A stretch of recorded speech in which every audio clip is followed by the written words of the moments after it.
أنت الحكومة يا يوم سويتوا فد خدمة اللي كل الشعب العراقي يمدح بيها يفرح بيها، حتى بالمجلات والجريدات العالمية. أفسد دولة بالتاريخ. أنا قرأت مقالة جريدة بريطانية أفسد دولة بالتاريخ. طيني فشي واحد اللي أنا أفرح بيه أمدح بيه الحكومة العراقية سوتها من السقوط لحد هسه. أزمة بنزين، وإحنا ثاني دولة اللي تصدر البنزين أو ثالث ما أدري. غاز، عندنا غاز. أشوف الحرب على إيران ما عندها أزمات، وإحنا ما له علاقة بالحرب. مخفض صعد، البضاعة صعدت، ضريبة جمركية، أزمة مالية، وإحنا أم النفط الخام.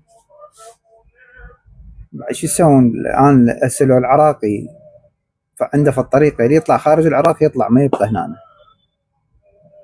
أنا واحد من الناس إذا عندي فلوس ما أبقى هنا، أطلع أشوف لي في الدولة أقعد بيها وأرتاح، لأن الدولة تفيد الشعب مو تاخذ من الشعب، تنطي للشعب.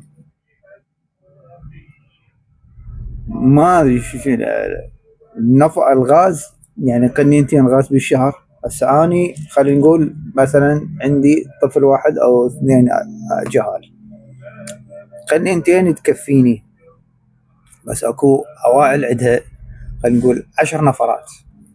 أكو أب معيش ولده، مخلي ولده قاعدين بالبيت، يريد يباوع عليهم هو وأحفاده. قنينتين ما تكفي. شنو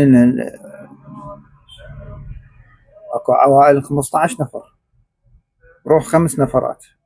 اكو ناس تطبخ تاكل، كل واحد حر بنفسه، ما تقدر تمنع الانسان.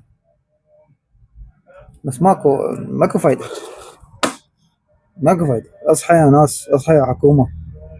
يجي يوم من الايام ايش قد ما يصير حرب كلها تقول في امان الله او داناكم.